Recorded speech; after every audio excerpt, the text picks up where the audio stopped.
Sistem persyarafan. Sistem persyarafan manusia terdiri dari sistem saraf pusat dan sistem saraf tepi. Sistem saraf pusat meliputi otak dan sumsum tulang belakang, sedangkan sistem saraf tepi meliputi saraf yang menghubungkan sistem saraf pusat dengan organ tubuh lainnya.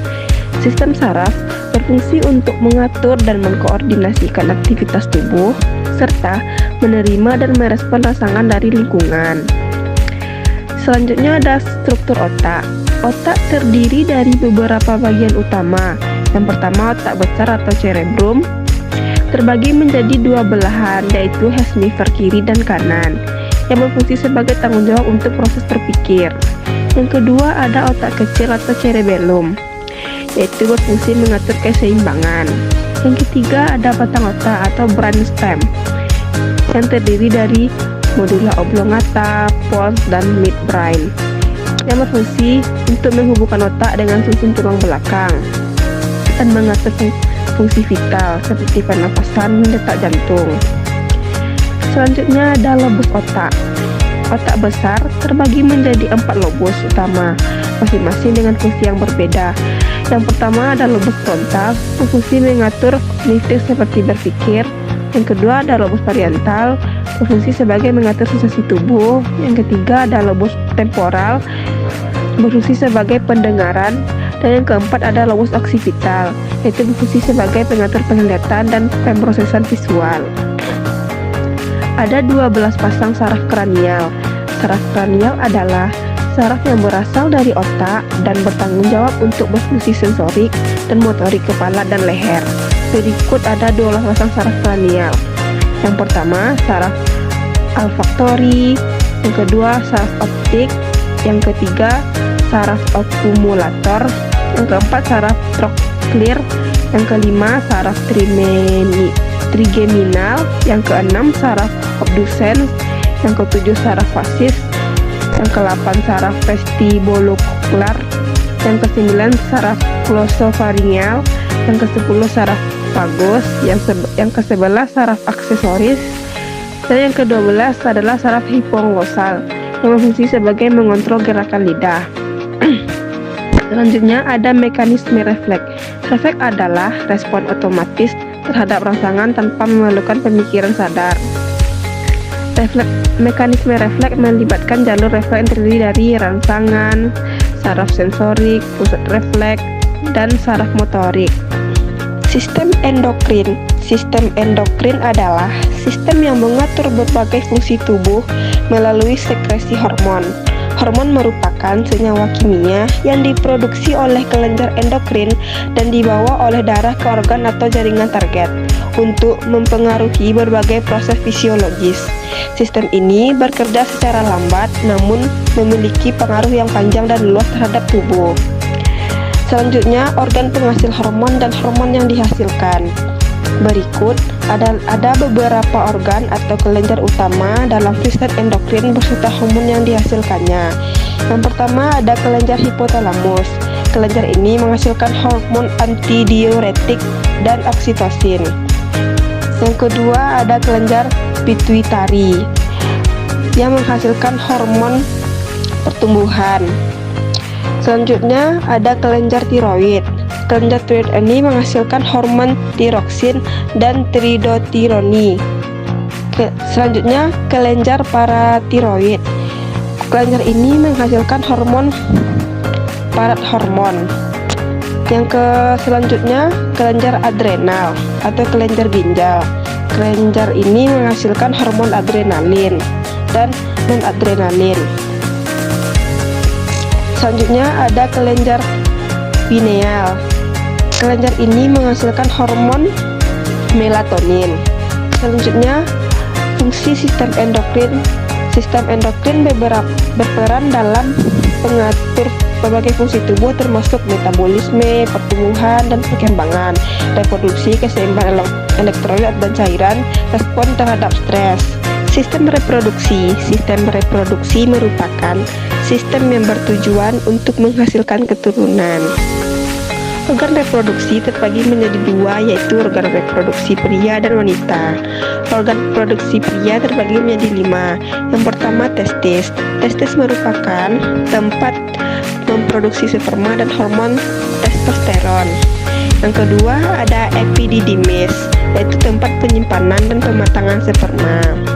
Yang ketiga ada vas deferens, yaitu saluran pengangkut sperma. Yang keempat ada prostat atau kelenjar seminal, tempat menghasilkan cairan semen. Dan yang terakhir ada penis, yaitu organ untuk memasukkan sperma ke dalam tubuh wanita. Selanjutnya ada organ reproduksi wanita. Yang pertama ada ovarium. Ovarium merupakan tempat memproduksi sel telur dan hormon estrogen. Yang kedua ada tuba Fallopi, tempat pembuahan sperma dan sel telur.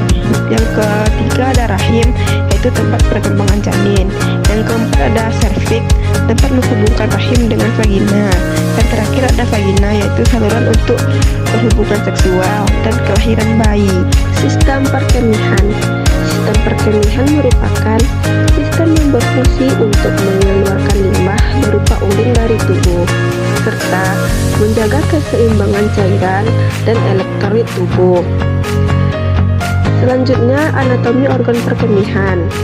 Organ-organ utama dalam sistem perkemihan meliputi yang pertama ginjal. Ginjal terdiri dari 2 ginjal yang berfungsi untuk menyaring darah, membuang limbah, dan mengatur keseimbangan cairan. Yang kedua ada ureter.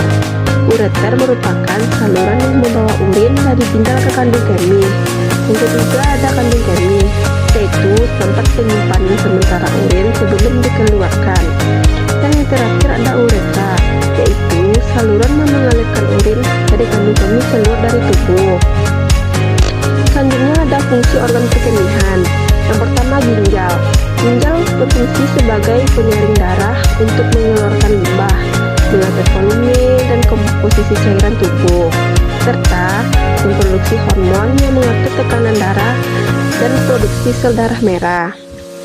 Yang kedua ada ureter. Ureter berfungsi sebagai mengalirkan urin yang terbentuk dari ginjal menuju kandung kemih.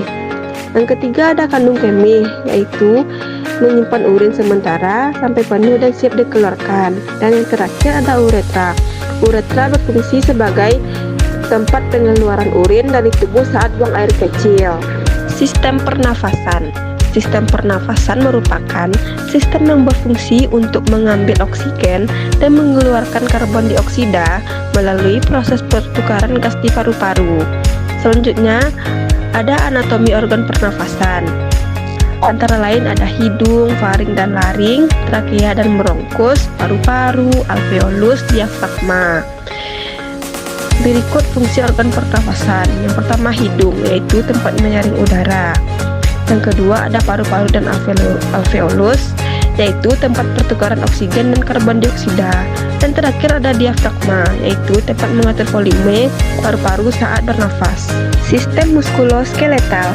Sistem muskuloskeletal pada manusia terdiri dari rangka atau tulang dan otot yang bekerja sama untuk memberikan dukungan, melindungi organ vital, memungkinkan gerakan tubuh, dan menyimpan mineral serta menghasilkan sel darah.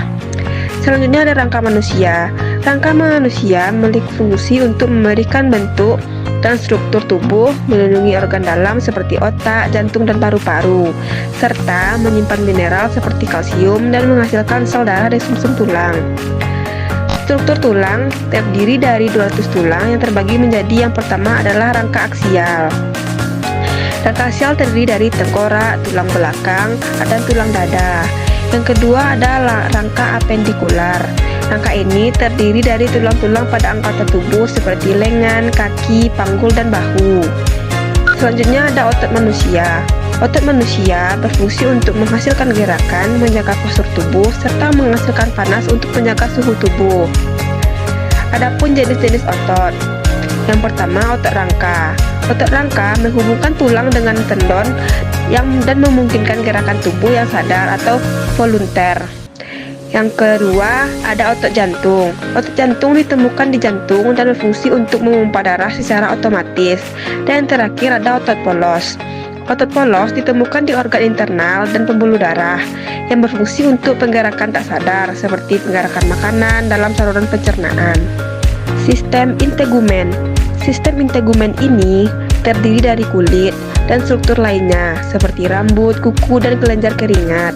Fungsi utamanya adalah melindungi tubuh dari kerusakan fisik, infeksi, serta mengatur suhu tubuh dan sensasi. Selanjutnya, struktur anatomi kulit. Kulit terdiri dari 3 lapisan utama. Yang pertama, epidermis, yaitu lapisan luar kulit yang terbuat dari sel-sel epitel, mengandung melanin yang memberi warna pada kulit untuk melindungi tubuh dari sinar UV. Yang kedua ada dermis, yaitu lapisan kedua yang lebih tebal, mengandung pembuluh darah, ujung saraf, kelenjar keringat, serta folikel rambut. Dan yang terakhir ada subkutis atau hipodermis, yaitu lapisan terdalam yang terdiri dari jaringan lemak dan jaringan ikat, berfungsi sebagai penyimpan energi dan pelindung organ dalam. Sistem kardiovaskular. Sistem ini terdiri dari jantung dan pembuluh darah yang mengedarkan darah ke seluruh tubuh untuk membawa oksigen, nutrisi, serta mengangkut limbah metabolisme. Selanjutnya ada anatomi jantung. Jantung terdiri dari 4 ruang, yaitu 2 atrium atas dan 2 ventrikel bawah. Atrium kiri menerima darah dari paru-paru, sedangkan atrium kanan menerima darah dari tubuh. Ventrikel kiri memompa darah ke tubuh, sedangkan ventrikel kanan memompa darah ke paru-paru.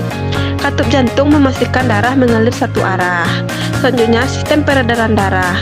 Yang pertama ada peredaran darah besar, yaitu mengalirkan darah kaya oksigen ke seluruh tubuh dan kembali dengan darah kaya karbon dioksida. Yang kedua ada peredaran darah kecil, mengalirkan darah ke paru-paru untuk pertukaran gas. Dan yang terakhir ada pembuluh darah, yaitu terdiri dari arteri, vena, dan kapiler yang mendukung sirkulasi darah. Selanjutnya ada sistem hematologi. Sistem ini memiliki komponen darah dan fungsinya. Darah terdiri dari beberapa komponen utama, yaitu yang pertama ada sel darah merah atau eritrosit yang mengandung hemoglobin yang mengikat oksigen dan mengedarkannya ke seluruh tubuh. Fungsi utamanya adalah untuk transportasi oksigen. Yang kedua ada sel darah putih atau leukosit yang bertugas untuk melawan infeksi dan mempertahankan sistem kekebalan tubuh. Yang ketiga ada platelet atau trombosit, yaitu untuk membantu proses pembekuan darah yang mencegah pendarahan dengan membentuk gumpalan darah. Dan yang terakhir ada plasma darah, yaitu cairan yang mengandung air, elektrolit, protein, hormon, dan limbah. Fungsi utamanya adalah untuk mengangkut zat-zat yang dibutuhkan tubuh serta menjaga keseimbangan cairan dan pH. Sistem pencernaan pada manusia. Sistem pencernaan merupakan sistem yang mengolah makanan menjadi nutrisi yang dapat diserap tubuh dan mengeluarkan sisa-sisa yang tidak terpakai. Berikut ada anatomi dan fungsi organ pencernaan. Yang pertama mulut. Mulut sebagai tempat makanan masuk dan dimulai pencernaannya dengan mengunyah dan enzim air liur.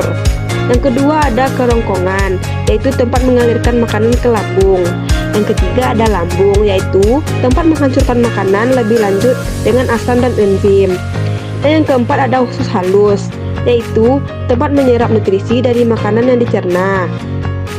Yang kelima ada hati, yaitu menghasilkan empedu untuk mencerna lemak. Yang keenam ada pankreas, yaitu menghasilkan enzim pencernaan dan insulin. Yang ketujuh ada usus besar, yaitu tempat menyerap air dan garam serta membentuk feses. Dan yang terakhir ada rektum dan anus, yaitu tempat menyimpan dan mengeluarkan feses.